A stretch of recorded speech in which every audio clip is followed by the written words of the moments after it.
necesitábamos, decíamos la vez pasada, insulina, y entonces empieza a hacer toda una maquinaria para poder llegar hasta el gen que produce la insulina, y entonces me produce finalmente una copia de ese DNA, pero ahora crea un RNA mensajero que se especializa para poder llegar al ribosoma.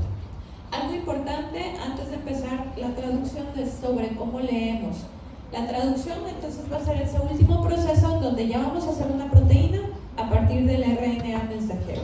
Aunque en realidad aquí en la traducción es cuando actúan los tres tipos de RNA que ya hemos mencionado: el ribosomal, formando parte estructural del ribosoma, el transporte, formando pues, más o menos como que los carritos que llevan a los aminoácidos, y el mensajero.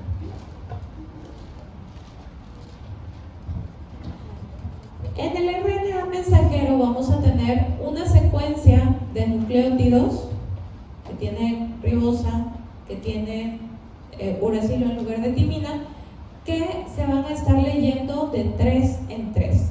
¿A qué voy con esto? Cada 3 nucleótidos, acuérdense, cada nucleótido va a tener su propia base nitrogenada, me va a traducir ya al momento de hacer una proteína para un aminoácido. ¿Ok? Entonces, ¿cuántas combinaciones posibles tenemos si tenemos 4 bases nitrogenadas y 3 que se van a estar leyendo cada 3 bases? Entonces solamente tuviéramos mis posibles combinaciones: posición 1, posición 2 y posición 3. En la posición 1 tengo la posibilidad de que inicie con adenina, y luego mi segunda posición puede ir cualquiera de las 4 combinaciones, y en mi tercera posición cualquiera de las 4 combinaciones. Entonces, sacando aquí, tengo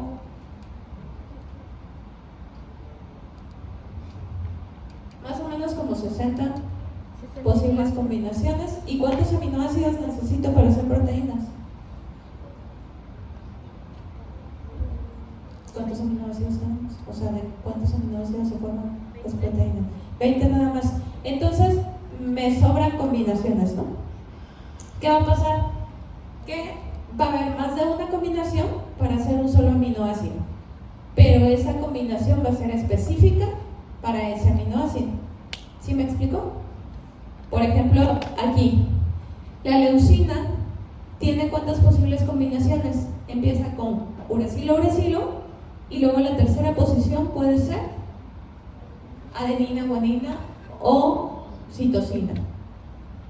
Pero esa combinación solamente me va a servir para leucina. ¿Ok? Entonces, dentro de estas combinaciones, bueno, estos tripletes se llaman codón. ¿Ok? Y van a estar ¿dónde? En el ARN, ¿cuál? En el mensajero, en el que me va a llevar la secuencia que se va a traducir.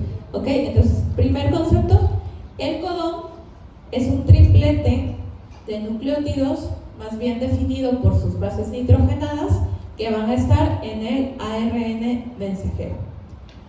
Codones importantes, los que inician y los que terminan. Obviamente todos son importantes porque todos traducen para algo, pero el que siempre va a iniciar es AUG, y AUG traduce solamente para metionina. ¿Por qué es importante? Porque todas mis cadenas de polipéptidos van a empezar con metionina. Entonces, AUG dentro de la secuencia del RNA va a ser algo similar a lo que era la caja TATA para iniciar la transcripción. Es mi promotor, mi región iniciadora, una región con metionina. Y voy a tener, perdón,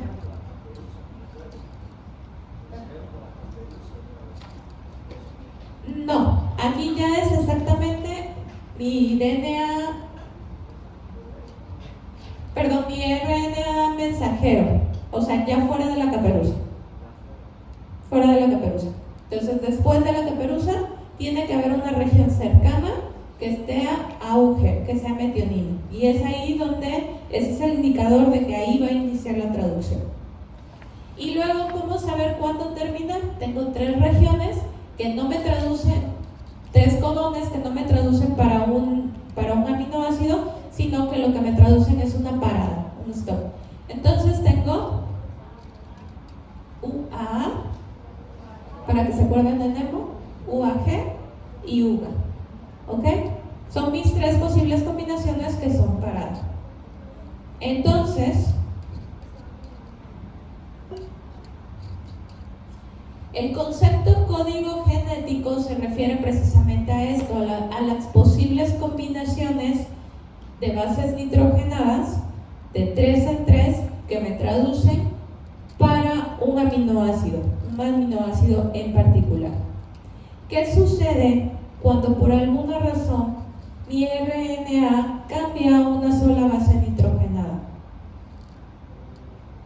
Puede haber una enfermedad, pero también puede ser un clima, algo. Puede ser que pase desapercibido, sobre todo si... Ajá.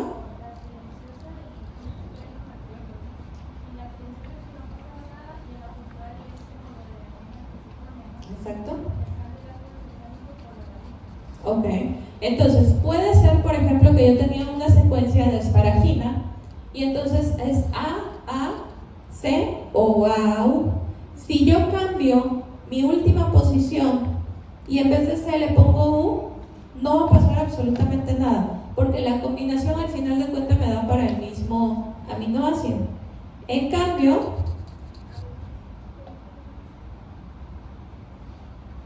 ok, allá, con la G, yo tenía una secuencia GAG, o sea, GAG, pero hubo una mutación puntual en donde me cambió GAG por GUG, GUG.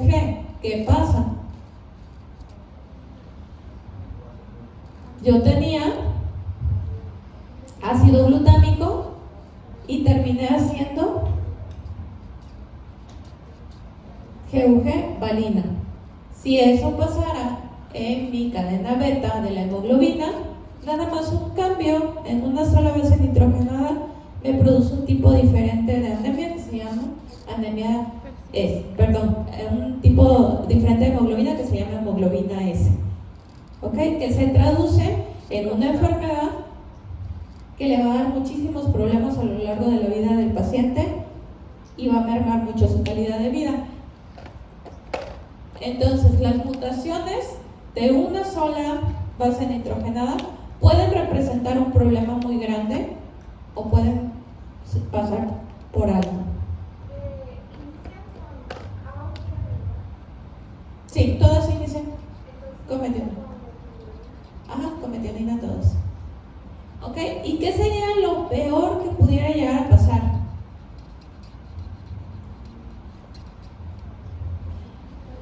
Que en una de estas mutaciones, antes de irme o en vez de sustituir un aminoácido por otro, me encuentre yo con una combinación de parada.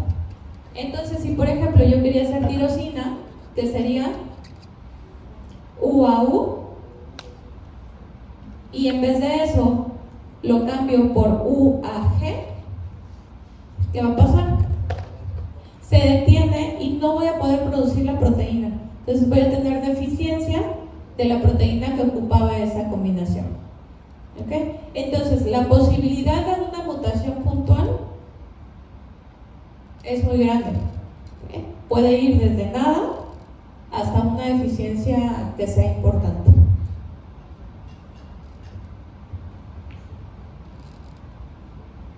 ¿Se acuerdan de las fases de la transcripción? Iniciación, Maduración, elongación terminación. y terminación. Aquí tenemos exactamente las mismas fases, solamente los factores que las inician son diferentes. Entonces, ya nos localizamos, ¿estamos en dónde? Ya estamos en el citoplasma, ya estamos llegando al ribosoma, mi RNA mensajero, que está escoltado por su capucha, su caperuza y su cola de polía para que no se degrade. Entonces llega hasta el ribosoma, donde se encuentra únicamente que es la pequeña. Y también tenemos un RNA de transferencia que ya está precargado con la metionina, que es la que siempre me va a iniciar. Entonces, ya tenemos las tres cosas que necesitamos para iniciar. La subunidad del ribosoma, tenemos además el RNA mensajero y tenemos el RNA de transferencia. ¿Qué va a traer el RNA de transferencia? A los aminoácidos. Y además, ¿cómo vas a saber qué aminoácido va con cada codón? ¿Cuál? Otra vez, complementariedad de bases. Entonces, si mi codón iniciador era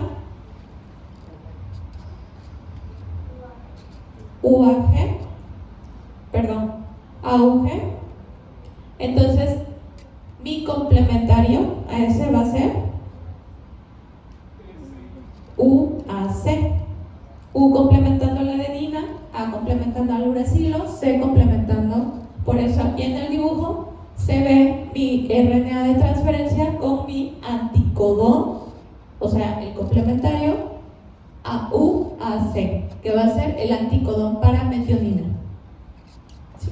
Entonces, codón, RNA mensajero, anticodón, RNA de transferencia, funcionando por complementariedad de base. Entonces, este RNA que estaba precargado con la metionina se va a venir al RNA mensajero y se va a deslizar a lo largo de él hasta que encuentre la secuencia de la metionina, o sea, AUG, el codón AUG. Y entonces ahí se van a liberar factores de iniciación y ahora sí va a llegar la subunidad grande a colocarse con la pequeña para ya formar el ribosoma completo. Subunidad grande y pequeña, y ya tengo al primer aminoácido colocado. Entonces, a partir de ahí inicia mi traducción. Luego, para la elongación tengo factores de elongación, abreviados por sus siglas en inglés EF. Los más importantes, el EF1 y el EF2.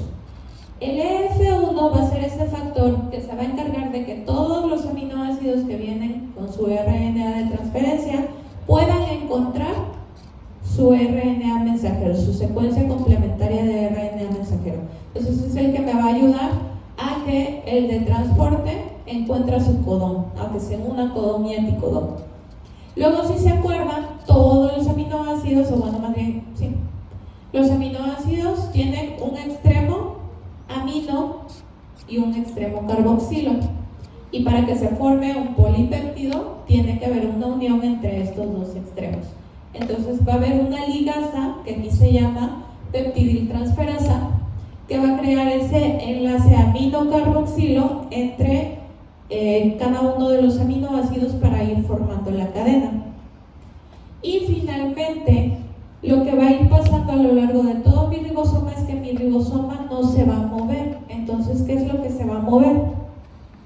Perdón, mi DNA no se va a mover. Lo que se va a mover es mi ribosoma avanzando hacia la adición de más aminoácidos. Y esto me va a ayudar la translocasa. Entonces, si ya coloqué el primer aminoácido aquí, mi ribosoma va a seguir avanzando para ir leyendo la secuencia. Y a esta translocasa la va a ayudar el factor de elongación número 2. ¿Hasta ahí vamos bien? Entonces, este es un proceso que se va a estar repitiendo. El factor de elongación número 1 ayuda a mi RNA de transferencia para localizar su codón. Se unen anticodón y codón. La peptidiltransferasa va a estar haciendo que se hagan los enlaces amino-carboxilo, y mi translocasa va a estar moviendo el ribosoma para que pueda seguir avanzando la cadena de aminoácidos. Y esto va a seguir sucediendo hasta que me encuentre con alguna de las tres secuencias que codificaban la terminación. Entonces allí, esa secuencia va a estar reconocida por un factor de liberación y se va a agregar agua a la cadena de polipéptidos. Y esta agua es únicamente para hacer una hidrólisis y se pueda desacoplar todos los factores que estaban ahí. Entonces se disocia ahora sí el ribosoma. Y lo que me queda es una cadena de aminoácidos. Y hasta ahí, ¿eso qué es? Ahí ya tengo mi proteína. No. Entonces tengo que tener, igual que al final de la transcripción me quedaba con un RNA nuclear heterogéneo, aquí lo que tengo es una proteína que necesita todavía pasar por un proceso de especialización. Y aquí me voy a ir entonces a una proteína que ustedes ya conocen. Al final de todo, me queda una estructura primaria de la proteína, o sea, solamente la secuencia de aminoácidos. ¿Qué tiene que hacer esa secuencia para hacerse una proteína funcional? ¿Qué tiene que hacer esa secuencia para llegar a formar una hemoglobina? Ya conocen bien la hemoglobina. Primero, plegarse en el espacio y luego hierro. Este es su grupo M.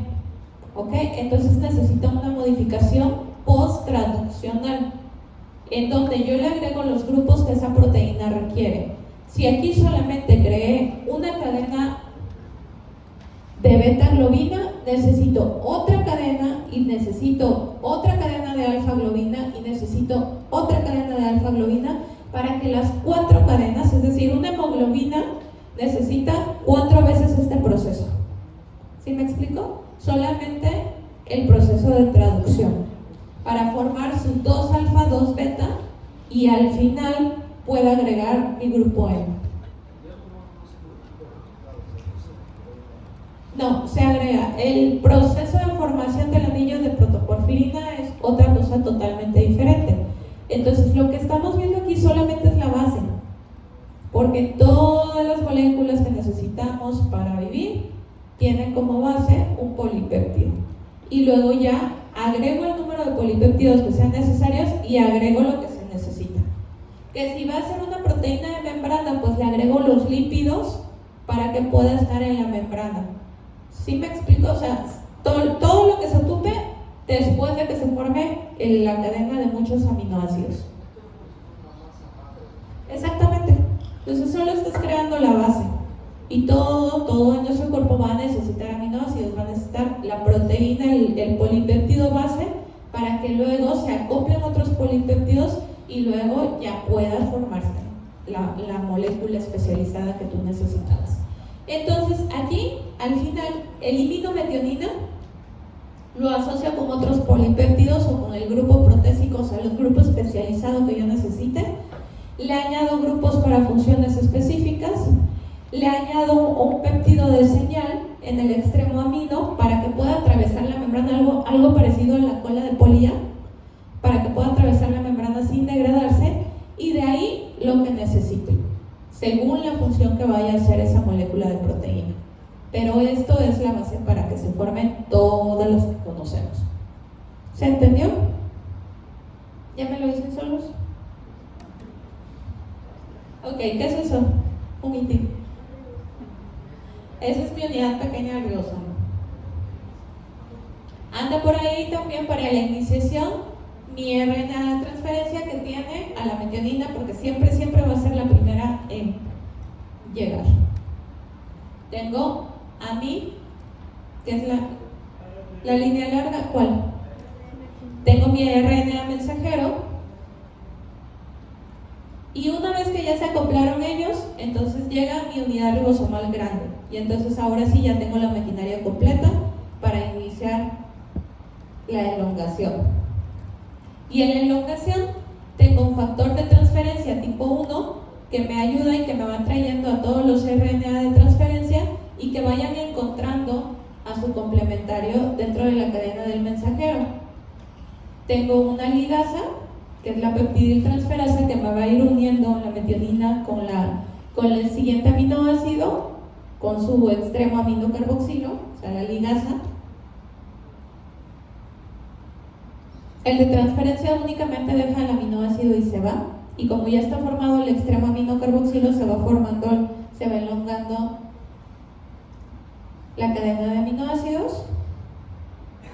Y el que me va moviendo, o los que me van moviendo el ribosoma, porque si se dan cuenta, el RNA mensajero se queda en su sitio, se llama translocasa. ¿Y cuál le ayuda a la translocasa? EF2, el factor de elongación número 2. Y así me voy haciendo mi cadena de aminoácidos bien feliz hasta que tengo una de estas 3 secuencias de terminación. Entonces cuando yo llego ahí es una señal de parada, de stop, llega una molécula de agua que hace que todo se disocie. ¿Okay? Es únicamente lo que se utiliza para la hidrólisis.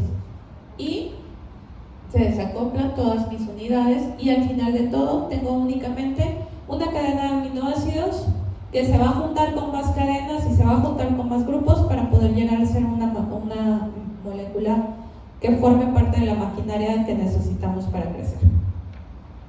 ¿Se entendió? ¿Dudas? ¿No? ¿Es su última clase? Bueno, eso es todo. ¿Qué? Mañana vamos a cromosomas.